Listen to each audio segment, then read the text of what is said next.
It was such an important game because I think straight away after Liverpool, which was sensational, any win at Anfield just feels rare and special when you're a Manchester United player or a fan. But then all the way through the week, you've just got that thing in the back of your mind. Don't mess it up now. Don't cock it up. You know what I mean? Don't go back the way. Don't take one step forward and three back, because you'll end up back where you're questioning the manager again, you're questioning the system again. So it was such an important game, not just for the three on the row. It was obvious that Manchester United would go up into the top six, not maybe as gloriously as they have with all the other teams losing that have lost up there. But it was obvious that Manchester United were going to sail back up the league, and it was a game they couldn't lose. And Brighton have got a great record against United. But I thought the football was good. I actually thought in the first 10 minutes, what I actually was most impressed with United was in the first 10 minutes, I thought that what they did, they tried to go a little bit high press. And I saw De Ligt jumping out onto Welbeck.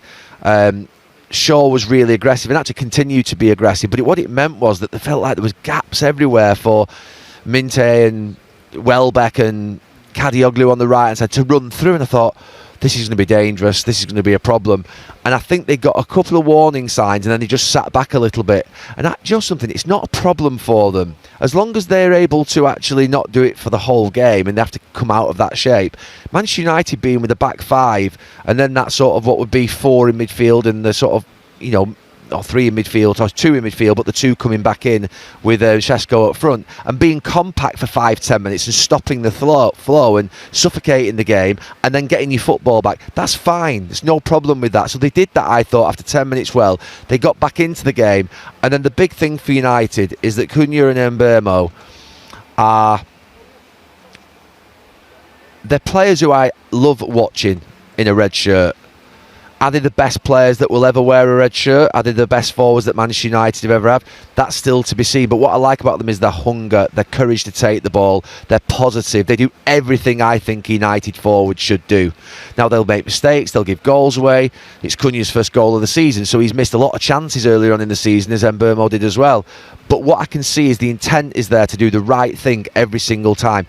Get on the ball, make runs in behind, take people on, be a threat, make sure that if you lose it 5 times, you go and get it a 6th time. All those things that I've heard all my life of the values of a forward at United. Go and try and you win your team the game. Shoot from anywhere. Whatever it is that you think you can see, go and smell and do it. And I just think that they do really demonstrate that. And those two up front, I said just before about Liverpool, about where the Liverpool sort of, you 7 think about keeping a clean sheet and let your front 3 win the game. There's a bit with United, if that back 5 can just do a job with the goalkeeper, who, by the way, the goalkeeper looks like he's a lot more solid and stable than the other two. I like goalkeepers, to be fair, who've got a composure to them, who've got a relaxed manner. You can see it in Lamans. I don't know how to pronounce his name. I say Lemons and they're calling Lamans. But Lamans is someone who looks composed, and that's not easy. No, I've said it before, that's the toughest job I think that you can possibly have, is to be a United goalkeeper. So he's settled in well. And then your 2 in midfield, and I say 2 because Casemiro did really well, but Bruno Fernandes you've got to give a bit of freedom to, because he's a special player.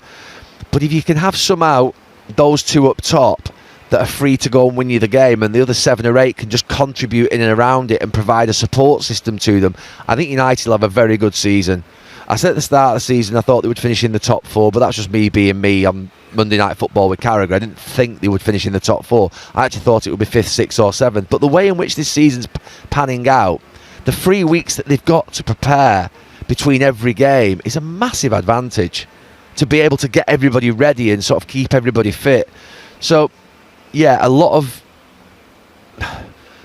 And we're only a week or so away where I was thinking the manager was under pressure, by the way, so we've got to be really careful here because we could be there again in a couple of weeks. It's that type of season, it's that type of feeling, but there's something there that I like. What I do like also is that, and I hear this, a few weeks ago I was worried about the players buying into the system and the way of playing, and I truly was. But what I was never worried about was the fact that this idea that, sometimes when you hear managers have lost the changing room, no, that's never happened with Amorim. They really like him. I think they like him a lot, the players. They think that, you can see that when he speaks on something. He's authentic, he's honest to a fault at times, really, when you think about his press conferences. But how can you have a go at someone for being honest? So I think the players really like him and want to do well for him. And I think that's come through in the last week or so. So it's been a really good week for United. Amorim's best week in the job, his most important week in the job, but got to keep going. Nottingham Forest next weekend.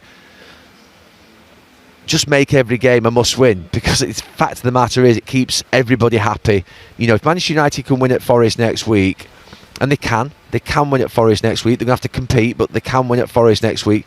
They go for a big game against Tottenham, I think, in a couple of weeks, and that'll be really interesting. So I think, look, where they were pre-international break to post-international break, I think it's been a big period for Ruben Amorim. He's got himself back on track. I think people are now just starting to think, right, okay, something could happen here for him. Yeah. Manchester United beating Brighton 4-2. 2 goals from Mbeumo helped Man United to a very, very impressive win over their bogeyman Brighton. United were 3-0 up with 15 minutes to go. After goals from Cunha, his first of the club, Casemiro's deflected effort and Mbeumo's first of the night on the hour. But Welbeck's outstanding free kick, Welbeck again, and Costolas made it a nervous last few minutes for United before Mbeumo wrapped it up on the last minute of the game. And we all saw Ruben Amorim go, phew, thank God for that. 3 wins now for Manchester United on the bounce. Turning it around, Cass, hopefully. I was with Alex Crook one night and watching it, and I was joking because we were having a bit of a laugh with him yesterday, and I went, what are you going to say, Alex, now? Are you going to win the league, or are you going to... And we were sort of having, all the banter about it. And look, I said earlier about transfers working. Now, Cunha and Mbeumo have made a massive difference to Manchester United. Cunha has definitely added so much more energy in midfield. Even though that was his first goal, he's added so much to the... He's added to the team performance. Okay, with that, Sesko's done okay. Not been outstanding, but he's done okay. Landman's coming into goal. A goalkeeper actually making just basic saves has helped Man United. And with that, there's a little bit of air of confidence now about them because they've got the result against Liverpool. I felt that it was started a little bit before that, like we talked yesterday about the Sunderland game, which they blew Sunderland away. And I watched Sunderland yesterday, and Sunderland are decent. Yeah. So they've been much better.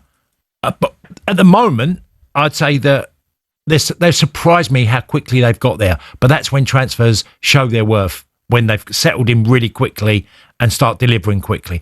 Bryan Mbeumo, I've watched for 3 years regularly about him, and he's another player that his levels of performance and return are excellent. So refreshing to watch United play the way they played yesterday. And yeah, it was a bit squeaky for a moment, but you could tell as a team they were together. You could absolutely, you could feel it.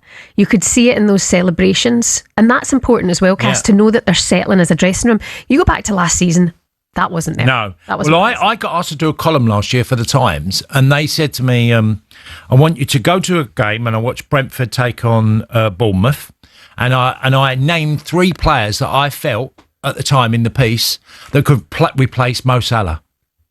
And I went Bryan Mbeumo, Semenya, and Kudus at Spurs.